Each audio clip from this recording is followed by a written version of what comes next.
Assalamualaikum warahmatullahi wabarakatuh. Selamat pagi anak-anak semuanya. Marilah sebelum memulai kegiatan pembelajaran pada kali ini, alangkah baiknya kita berdoa untuk agama dan kepercayaan masing-masing. Berdoa mulai. Selesai.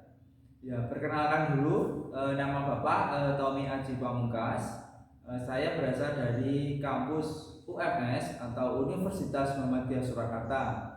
Di sini Bapak melaksanakan PPL di SMP Negeri 2 Kebak Keramat Tercinta ini kurang lebih selama 3 bulan.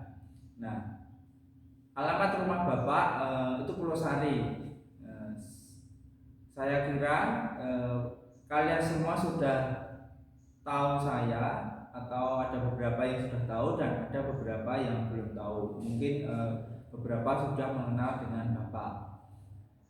Ya, di sini apa kabar kalian semuanya?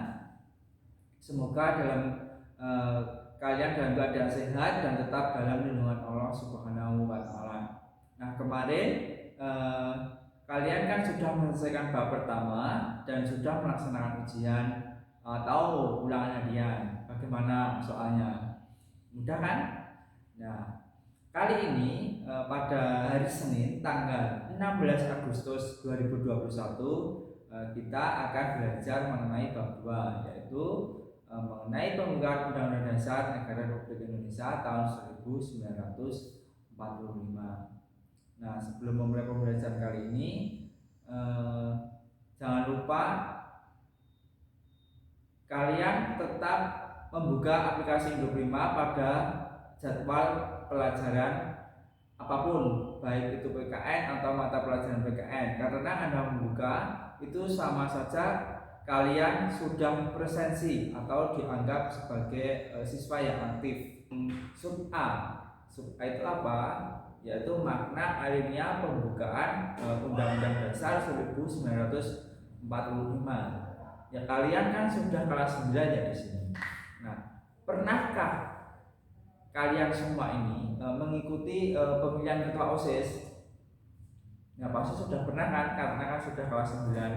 Nah, kegiatan pemilihan OSIS itu atau kegiatan pemilihan ketua OSIS itu merupakan contoh penerapan nilai demokrasi yang ada di sekolah.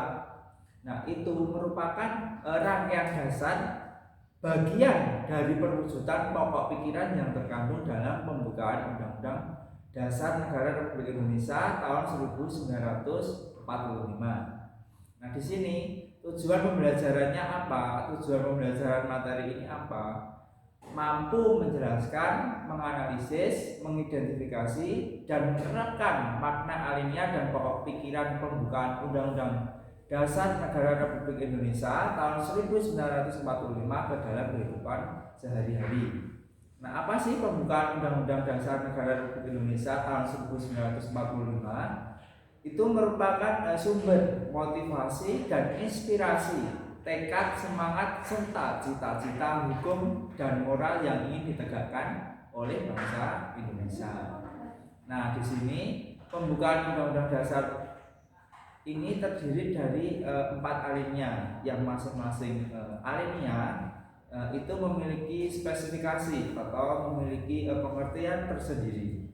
Nah, dari keempat alinea tersebut ini memuat makna mengenai serangkaian atau penjelasan yang mendahului terbentuknya suatu negara Indonesia. Selain makna pembukaan tersebut, itu juga mengandung unsur pokok pikiran. Nah, pokok pikiran tersebut itu apa saja? Itu apa?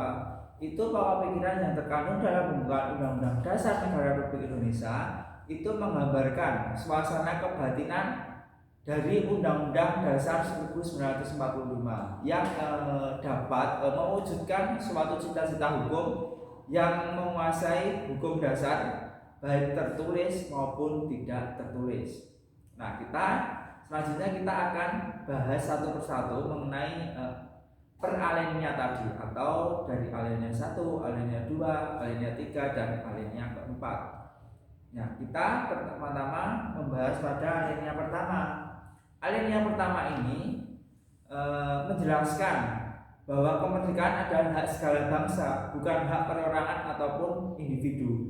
Karena kemerdekaan merupakan hak asasi yang bersifat universal atau menyeluruh. Karena pada alinea pembukaan Undang-Undang Dasar 1945 ini berbunyi bahwa sesungguhnya kemerdekaan itu ialah hak segala bangsa, dan oleh sebab itu maka penjajahan di atas dunia harus dihapuskan karena tidak sesuai dengan peri kemanusiaan dan peri keadilan. Nah, apa saja makna yang terkandung dalam pokok pikiran pertama ini? Yang pertama, ada keteguhan bangsa Indonesia dalam membela kemerdekaan melawan penjajahan dalam segala bentuk. Yang kedua, pernyataan subjektif bangsa Indonesia untuk menentang dan menghapus penjajah di atas dunia. Yang selanjutnya, pernyataan objektif bangsa Indonesia bahwa penjajahan tidak sesuai dengan peri kemanusiaan dan peri keadilan. Yang selanjutnya atau yang keempat, maknanya yaitu pemerintah Indonesia mendukung kemerdekaan bagi setiap bangsa Indonesia untuk berdiri sendiri. Ya, itu penjelasan mengenai pokok pikiran dan makna pada alinea pertama. Untuk alinea kedua, yaitu kan jika alinea pertama pembukaan Undang-Undang Dasar 1945 itu menyatakan hak kodrat untuk merdeka, pada alinea kedua ini menjabarkan penilaian para pendiri bangsa. Nah, pada alinea kedua ini perlunya upaya untuk memerdekakan bangsa Indonesia dari sebuah penjajahan, baru menentukan nasib bangsa dan negara. Sebagai bangsa Indonesia, kita harus menyadari bahwa kemerdekaan itu bukanlah akhir dari perjuangan bangsa. Kemerdekaan yang diraih harus mampu menghantarkan rakyat Indonesia menuju cita-cita nasional. Ya, cita-cita nasional itu apa saja di antaranya? Merdeka, bersatu, berdaulat, adil dan makmur. Nah, kita akan penjelasan dari merdeka, bersatu, berdaulat, adil dan makmur itu tadi. Ya, merdeka itu artinya apa?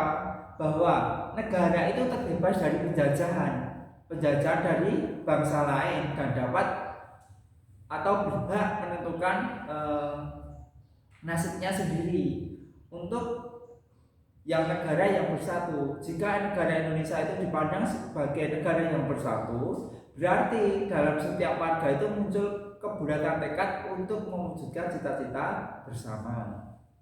Yang selanjutnya, negara yang berdaulat, tadi bersatu. Jika yang ketiga ini, jika negara Indonesia dipandang sebagai negara yang berdaulat, berarti ada kebebasan untuk menentukan tujuan dan nasibnya sendiri dengan kekuatan dan kekuasaannya sendiri sederajat dengan bangsa-bangsa yang lain. Yang keempat tadi kan Indonesia yang adil. Adil berarti terwujudnya keadilan antar warga serta kesetaraan hak dan kewajiban tiap warga negara Indonesia. Itu adil. Untuk yang Indonesia makmur, itu berarti terpenuhinya kebutuhan warga negara Indonesia, baik kebutuhan material maupun kebutuhan spiritual. Itu pada alinea kedua. Selanjutnya pada alinea ketiga. Dalam alinea ketiga ini, bahwa proklamasi dan pembukaan Undang-Undang Dasar Negara Republik Indonesia tahun 1945 merupakan suatu kesatuan yang tidak dapat terpisahkan. Jadi tidak dapat terpisahkan antara proklamasi dan pembukaan Undang-Undang Dasar Negara Republik Indonesia tahun 1945. Nah, pada alinea ketiga ini apa saja sih makna yang terkandung dalam alinea ketiga ini? Dalam alinea ketiga, pada pembukaan Undang-Undang Dasar Negara Republik Indonesia tahun 1945, ada yang tahu bunyinya enggak? Ya, bunyinya itu atas berkat rahmat yang Maha Kuasa dan dengan didorongkan oleh keinginan luhur supaya berkehidupan bangsa supaya berkehidupan kebangsaan yang bebas, maka rakyat Indonesia menyatakan dengan ini kemerdekaannya. Jadi makna yang terkandung dalam alinea ketiga ini, yang pertama itu ada motivasi spiritual yang luhur bahwa kemerdekaan kita adalah berkat rahmat yang Maha Kuasa. Yang kedua, keinginan yang didambakan oleh segenap bangsa Indonesia terhadap suatu kehidupan yang berkesinambungan antara kehidupan material dan spiritual dan kehidupan dunia dan maupun dalam kehidupan akhirat. Yang ketiga itu ada pengukuhan pernyataan proklamasi kemerdekaan. Pada selanjutnya kita akan bahas pada alinea keempat. Nah, pada alinea keempat ini ada beberapa makna atau yang terkandung dalam alinea keempat ini. Di antaranya yang pertama itu adanya fungsi sekaligus tujuan negara Indonesia. Di antaranya itu ada melindungi segenap bangsa dan seluruh tumpah darah Indonesia. Yang selanjutnya memajukan kesejahteraan umum, dan yang selanjutnya mencerdaskan kehidupan bangsa dan ikut melaksanakan ketertiban dunia yang berdasarkan kemerdekaan, perdamaian abadi, dan keadilan sosial. Yang kedua tadi, kemerdekaan bangsa Indonesia yang disusun oleh Undang-Undang Dasar 1945. Yang ketiga, susunan atau bentuk negaranya Republik Indonesia, dan sistem pemerintahan negara yang berdasarkan kedaulatan rakyat atau demokrasi tadi yang awal tadi kan ada, kalian sudah mengikuti pemilihan ketua OSIS, itu kan merupakan bagian perwujudan pokok-pokok pikiran yang terkandung dalam pembentukan Undang-Undang Dasar Negara Republik Indonesia tahun 1945. Nah, pada makna keempat ini yang terakhir adalah dasar negara kita adalah Pancasila. Pokok pikiran yang keempat ini adalah Undang-Undang Dasar mewajibkan perintah memelihara budi pekerti, kemanusiaan yang luhur, dan memegang teguh cita-cita moral rakyat yang luhur. Nah, sekian dari penjelasan mengenai makna alinea pembukaan Undang-Undang Dasar Negara Republik Indonesia tahun 1945. Apabila anak-anak kurang jelas mengenai pemahaman dari Bapak, bisa ditanyakan lewat WhatsApp atau bisa komen di YouTube, karena video ini nanti akan Bapak unggah di YouTube. Nah, sekian akhir kata dari saya. Bila taufiq wal hidayah, wassalamualaikum warahmatullahi wabarakatuh.